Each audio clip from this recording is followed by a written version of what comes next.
En el camino. Me compré este libro en octubre del 2002. Comencé a leerlo un 25 de noviembre del 2008. Ya me llamaba de otra manera.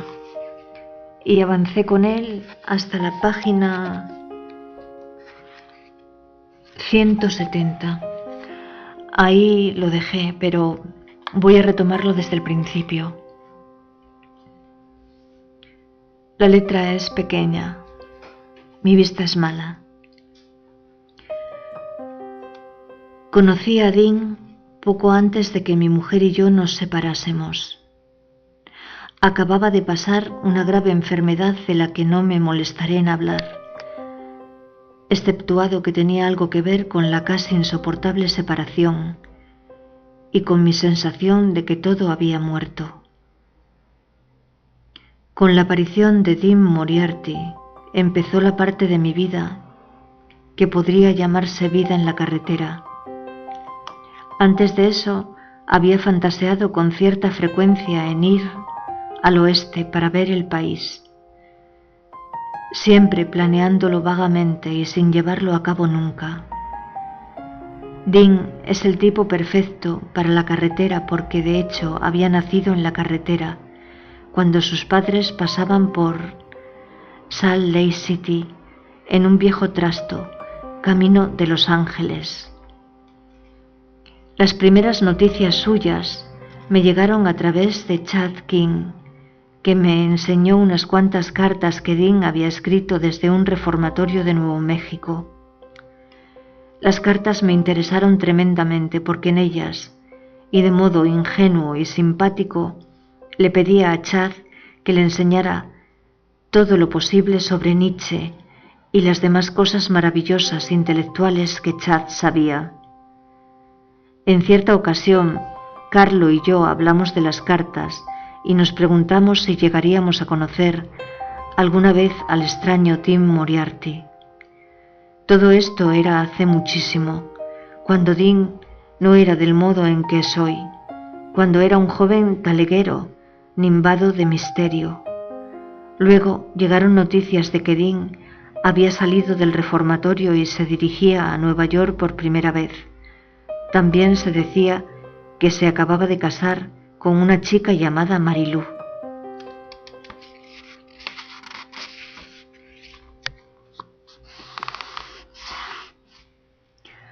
Un día yo andaba por el campus y Chad y Tim Gray me dijeron que Dean estaba en una habitación de mala muerte del este de Harlem, el Harlem español. Había llegado la noche antes. Era la primera vez que venía a Nueva York con su guapa y menuda Marilú.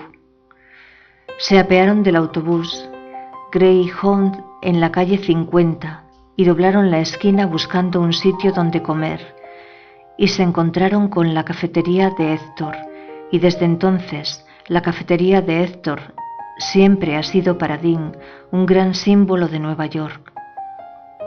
Tomaron hermosos pasteles muy azucarados y bollos de crema.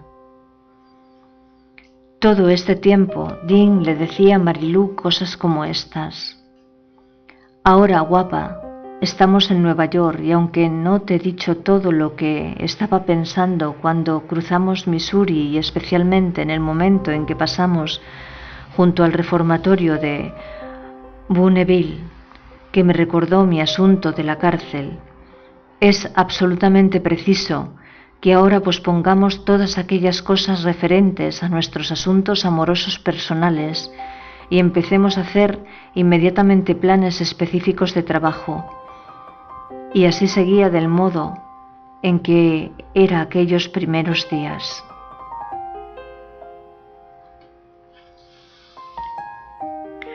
Fui a un cuchitril con varios amigos y Dean salió a abrirnos en calzoncillos. Marilú estaba sentada en la cama. Dean había despachado al ocupante del departamento a la cocina, probablemente a hacer café, mientras él se había dedicado a sus asuntos amorosos, pues el sexo era para él la única cosa sagrada e importante de la vida, aunque tenía que sudar y maldecir para ganarse la vida y todo lo demás. Se notaba eso en el modo en que movía la cabeza, siempre con la mirada baja, asintiendo como un joven boxeador recibiendo instrucciones para que uno creyera que escuchaba cada una de las palabras, soltando miles de síes y de acuerdos. Mi primera impresión de Dean fue la de un Jean Autry joven, buen tipo, escurrido de caderas, ojos azules, auténtico acento de Oklahoma, un héroe con grandes patillas del Nevado Oeste. De hecho, había estado trabajando en un rancho, el de Edgewater, en Colorado, justo antes de casarse con Marilú y venir al este. Marilú era una rubia bastante guapa con muchos rizos parecidos a un mar de oro. Estaba sentada allí, en el borde de la cama, con las manos colgando en el regazo y los grandes ojos campesinos azules abiertos de par en par, porque estaba en una maldita habitación gris de Nueva York, de aquellas de las que había oído hablar en el oeste, y esperaba como una de las mujeres surrealistas, delgadas y alargadas de Modigliani, en un sitio muy serio. Pero, aparte de ser una chica físicamente agradable y menuda, era completamente idiota y capaz de hacer cosas horribles. Esa misma noche todos bebimos cerveza, echamos pulsos y hablamos hasta el amanecer, y por la mañana, mientras seguíamos sentados tontamente fumándonos las colillas de los ceniceros a la luz grisácea de un día sombrío, Dean se levantó nervioso, se paseó pensando y decidió que lo que había que hacer era que Marilú preparara el desayuno y barriera el suelo. En otras palabras, tenemos que ponernos en movimiento, guapa, como te digo, porque si no siempre estaremos fluctuando y careceremos de conocimiento o cristalización de nuestros planes. Entonces yo me largué. Durante la semana siguiente comunicó a Chad King que tenía absoluta necesidad de que le enseñase a escribir. Chad dijo que el escritor era yo y que se dirigiera a mí en busca de consejo. Entretanto, Dean había conseguido trabajo en un aparcamiento, se había peleado con Marilú en su apartamento de Hoboken, Dios sabe por qué fueron allí, y ella se puso tan furiosa y se mostró tan profundamente vengativa que denunció a la policía una cosa totalmente falsa, inventada, histérica y loca, y Dean tuvo que largarse de Hoboken. Así que no tenía sitio a donde ir. Fue directamente a Paterson, Nueva Jersey, donde yo vivía con mi tía, y una noche, mientras estudiaba, llamaron a la puerta y allí estaba Dean, haciendo reverencias, frotando obsequiosamente los pies en la penumbra del vestíbulo y diciendo: «Hola tú, ¿te acuerdas de mí, Dean Moriarty? He venido a que me enseñes a escribir». «¿Dónde está Marilú?», le pregunté, y Dean dijo que al parecer Marilú había reunido unos cuantos dólares haciendo acera y había regresado a Denver, la muy puta. Entonces salimos a tomar unas cervezas porque no podíamos hablar a gusto delante de mi tía, que estaba sentada en la sala de estar leyendo su periódico. Echó una ojeada a Dean y decidió que estaba loco. En el bar le dije a Dean: «No digas tonterías, hombre. Sé perfectamente que no has venido a verme exclusivamente porque quieres ser escritor, y además lo único que sé de eso es que hay que dedicarse a ello con la energía de un adicto a las anfetas». Y él dijo: «Sí, claro, sé perfectamente lo que quieres decir y de hecho me han pasado todas esas cosas, pero el asunto es que quiero comprender los factores en los que uno debe apoyarse en la dicotomía de Schopenhauer para conseguir una realización interior». Y siguió así, con cosas de las que yo no entendía nada y él mucho menos. En aquellos días, de hecho, jamás sabía de lo que estaba hablando. Es decir, era un joven taleguero colgado de las maravillosas posibilidades de convertirse en un intelectual de verdad, y le gustaba hablar con el tono y usar palabras, aunque lo liara todo, que suponía propias de los intelectuales de verdad. No se olvide, sin embargo, que no era tan ingenuo para sus otros asuntos y que solo necesitó unos pocos meses con Carlo Marx para estar completamente en lo que se refiere a los términos y la jerga. En cualquier caso, nos entendimos mutuamente en otros planos de la locura y accedí a que se quedara en mi casa hasta que encontrase trabajo, además de acordar que iríamos juntos al oeste algún día. Esto era en el invierno de 1947. Una noche que cenaba en mi casa, ya había conseguido trabajo en el aparcamiento de Nueva York. Se inclinó por encima de mi hombro y dijo mientras yo estaba escribiendo a máquina a toda velocidad. Se inclinó por encima de mi hombro mientras yo estaba escribiendo a máquina a toda velocidad y dijo: «Vamos, hombre, aquellas chicas no pueden esperar, termina enseguida». «Es solo un minuto», dije. «Estaré contigo en cuanto termine este capítulo». Y es que era uno de los mejores capítulos del libro. Después me vestí y volamos hacia Nueva York para reunirnos con las chicas. Mientras íbamos en el autobús por el extraño vacío fosforescente del túnel Lincoln, nos inclinábamos uno sobre el otro, moviendo las manos y gritando y hablando excitadamente, y yo estaba empezando a estar picado por el mismo bicho que picaba a Dean. Era simplemente un chaval al que la vida excitaba terriblemente, y aunque era un delincuente, solo lo era porque quería vivir intensamente y conocer gente que de otro modo no le habría hecho caso. Me estaba exprimiendo a fondo, y yo lo sabía. Alojamiento y comida, y cómo escribir, etc. Y él sabía que yo lo sabía. Esta ha sido la base de nuestra relación, pero no me importaba, y nos entendíamos bien. Nada de molestarnos, nada de necesitarnos. Andábamos de puntillas uno alrededor del otro como unos nuevos amigos entrañables. Empecé a aprender de él, tanto como él probablemente aprendió de mí. En lo que respecta a mi trabajo decía: «Sigue, todo lo que haces es bueno». Miraba por encima del hombro cuando escribía relatos gritando: «Sí, eso es. Vaya, fu». Y secándose la cara con el pañuelo añadía: «Muy bien, hombre. Hay tantas cosas que hacer, tantas cosas que escribir. ¿Cuánto se necesita incluso para empezar a dar cuenta de todo sin los frenos distorsionadores y los cuelgues, como esas inhibiciones literarias y los miedos gramaticales?» «Eso es, hombre, ahora estás hablando acertadamente». Y vi algo así como un resplandor sagrado brillando entre sus visiones y su excitación. Unas visiones que describía de modo tan torrencial que los pasajeros del autobús se volvían para mirar al histérico aquel. En el oeste había pasado una tercera parte de su vida en los billares, otra tercera parte en la cárcel y la otra tercera en la biblioteca pública. Había sido visto corriendo por la calle en invierno, sin sombrero, llevando libros a los billares, o subiéndose a los árboles para llegar hasta las buhardillas de sus amigos donde se pasaba los días leyendo o escondiéndose de la policía. Fuimos a Nueva York. Olvidé lo que pasó, excepto que eran 2 chicas de color. Pero las chicas no estaban, se suponía que íbamos a encontrarnos con ellas para cenar y no aparecieron. Fuimos hasta el aparcamiento donde Dean tenía unas cuantas cosas que hacer. Cambiarse de ropa en un cobertizo trasero y peinarse un poco ante un espejo roto y cosas así, y a continuación nos las piramos. Y esa fue la noche en que Dean conoció a Carlo Marx. Y cuando Dean conoció a Carlo Marx pasó algo tremendo. Eran 2 mentes agudas y se adaptaron el uno al otro como el guante a la mano. 2 ojos penetrantes se miraron en 2 ojos penetrantes. El tipo santo de mente resplandeciente y el tipo melancólico y poético de mente sombría que es Carlo Marx. Desde ese momento vi muy poco a Dean y me molestó un poco además.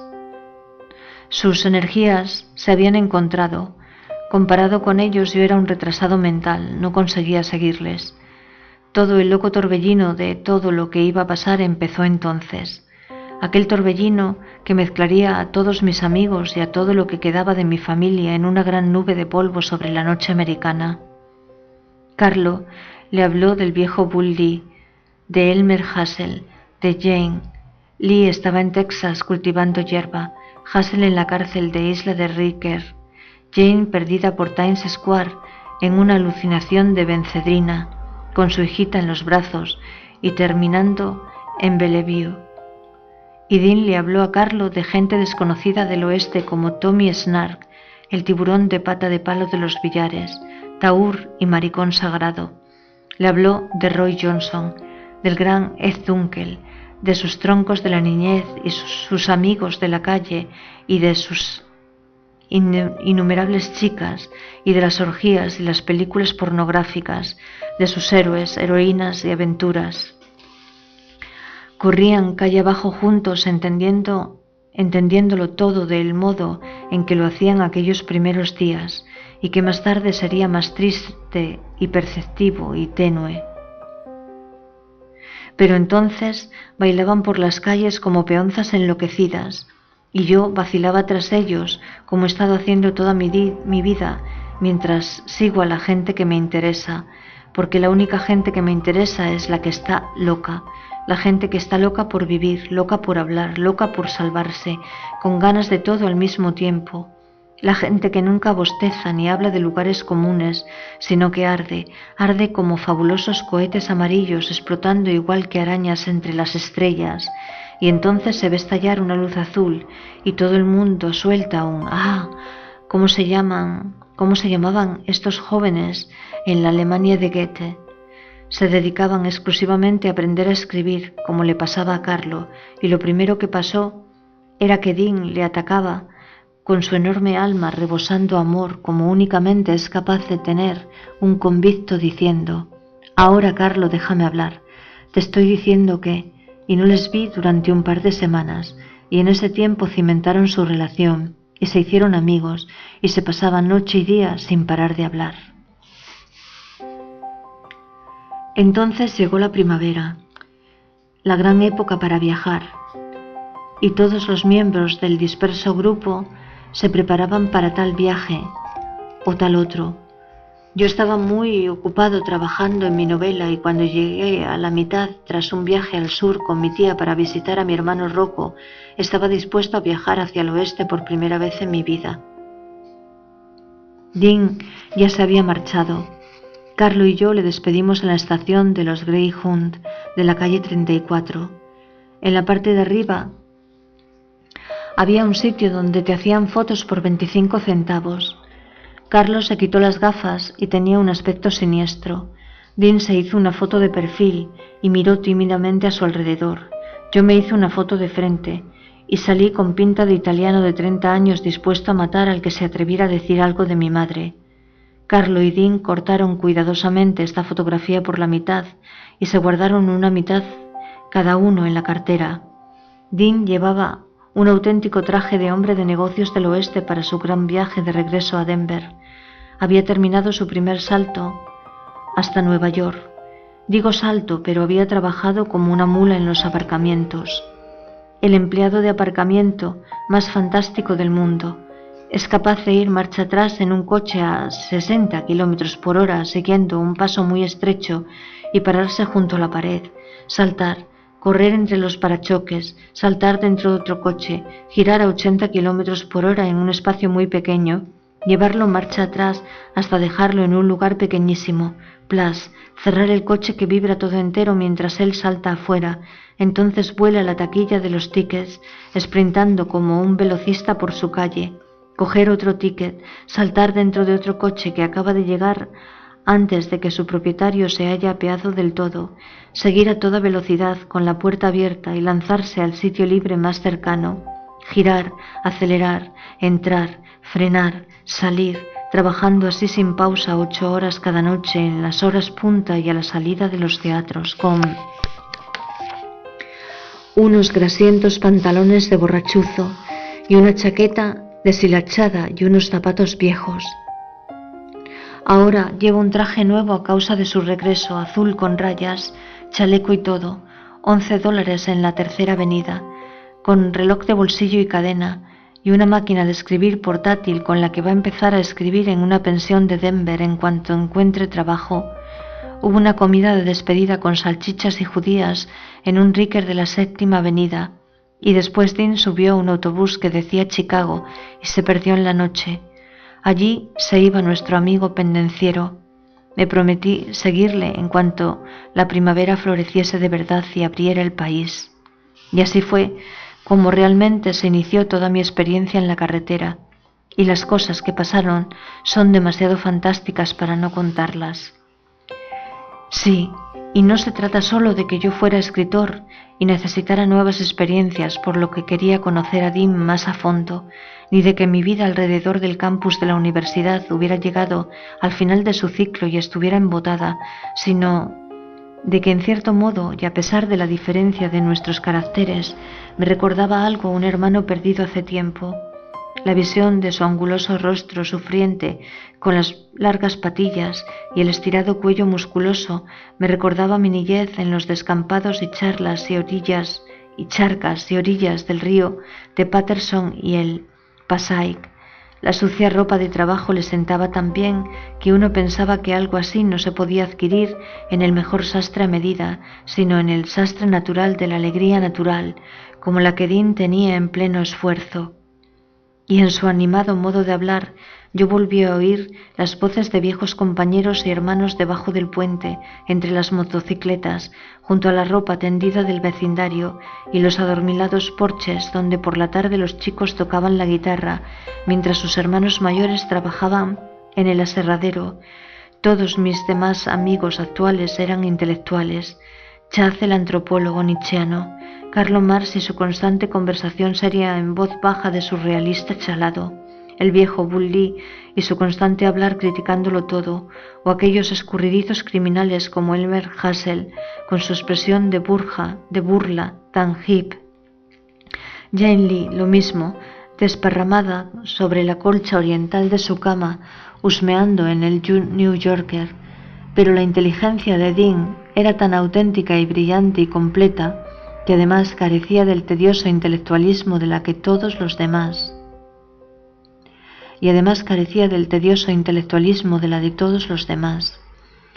Y su criminalidad no era nada arisca ni despreciativa, era una afirmación salvaje de explosiva alegría americana. Era el oeste, el viento del oeste, una oda procedente de las praderas, algo nuevo, profetizado hace mucho, venido de muy lejos. Solo robaba coches para divertirse paseando. Además, todos mis amigos neoyorquinos estaban en la posición negativa de pesadilla de combatir la sociedad y exponer sus aburridos motivos librescos o políticos o psicoanalíticos, y Dean se limitaba a desplazarse por la sociedad, ávido de pan y de amor, no le importaba que fuera de un modo o de otro. Mientras pueda ligarme una chica guapa con un agujerito entre las piernas, mientras podamos comer, tío, ¿me oyes? Tengo hambre, me muero de hambre, vamos a comer ahora mismo. Y pasara lo que pasara, había que salir corriendo a comer, como dice el Eclesiastés, donde está tu lugar bajo el sol. Un pariente occidental del sol es Dean, aunque mi tía me avisó de que podía meterme en líos. Escuché una nueva llamada y vi un nuevo horizonte, y en mi juventud lo creí, y aunque tuviera unos pocos problemas e incluso Dean pudiera rechazarme como amigo, dejándome tirado, como haría más tarde en cunetas y lechos de enfermo, ¿qué importaba eso? Yo era un joven escritor y quería viajar.